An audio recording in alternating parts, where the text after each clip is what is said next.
in chapter 18 of Deuteronomy, it also gives warning about the false prophets, okay, who claim to be speaking in God's name. I can't help but be reminded of Yeshua's words in John chapter 8, that he only spoke what the Father told him to, and he came accompanied by all kinds of signs and wonders. Even though Christians believe the prophecy in Deuteronomy that it applies to Yeshua, which I believe as well, as far as the Jews are concerned, a prophet like Moses is still to come, especially if Yeshua does away with Moses. How could he be like Moses? I can't help but think of the false prophet mentioned in Revelation 13 and in Revelation 16, who are going to come speaking lies accompanied with all kinds of signs and lying wonders as well. The big test that is coming for believers is, how are we going to know the true prophet from the false prophet? They both claim to be speaking for God. They both perform signs and wonders. So let's pretend for a minute that Moses and Elijah are the two witnesses. Then we have the Antichrist and the false prophet coming on the scene at the same time, and they're doing battle. They both are speaking in God's name. They're both doing signs and wonders. Who are we to believe? Well, in Matthew 24, verse 4 and 5 and 11, we read about false prophets and false messiahs that are showing great signs and wonders, deceiving people. In Matthew 7, 21 through 23, it even talks of people calling Jesus Lord and claiming that they prophesied in his name and cast out demons in his name and did wonderful works in his name. Yet Jesus is going to tell them they were workers of iniquity. In 2 Thessalonians 2:7, the Apostle Paul writes of this mystery of iniquity or mystery of lawlessness. In verse 8, he goes on to say that when that wicked one would be revealed, well, the Greek word for wicked is anomos, meaning lawless. It's not referring to being lawless concerning the laws of Las Vegas or the United Nations. It means the Antichrist is one not wanting to follow God's laws.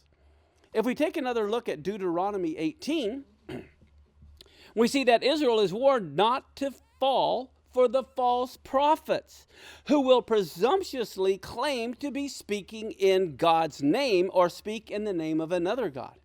The prophet who does this, it says, shall surely die. In verses 21 and 22, Israel is told how to tell if a prophet is a false prophet or not, based on whether or not if what he says comes to pass. But you know what? This is not how you identify a true prophet. This is only how you identify a false prophet. So how is a true prophet defined by the Torah? What is the test that God set to know a true prophet? Is there a spiritual litmus test that God gave us so we don't have to rely just on our feelings or any man-made theological interpretation? There are eternal ramifications regarding this matter. It is actually a two-part test.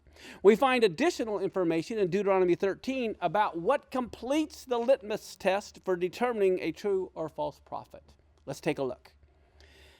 It says, if there arise among you a prophet or a dreamer of dreams and gives you a sign or a wonder, and the sign or the wonder comes to pass whereof he's spoken to you, saying, here we go, here's the catch.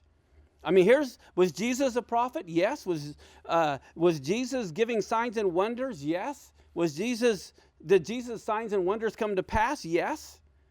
But then it says this, if he tells you to go and serve other gods which you haven't known and serve them, it says you shall not hearken to the words of that prophet or that dreamer of dreams, for the Lord your God is proving you to know if you love the Lord your God with all your heart, with all your soul. You shall walk after the Lord your God and fear him and keep his commandments and obey his voice and serve him and cleave to him.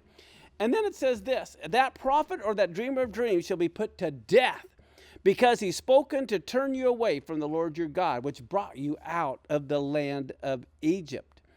All right, well, get a load of this. According to God's word, there will be true and false prophets who are going to prophesy in God's name, both false prophets and true prophets. They're all going to do miracles, signs, and wonders. So the litmus test is going to be if they go against God's laws as given to Moses.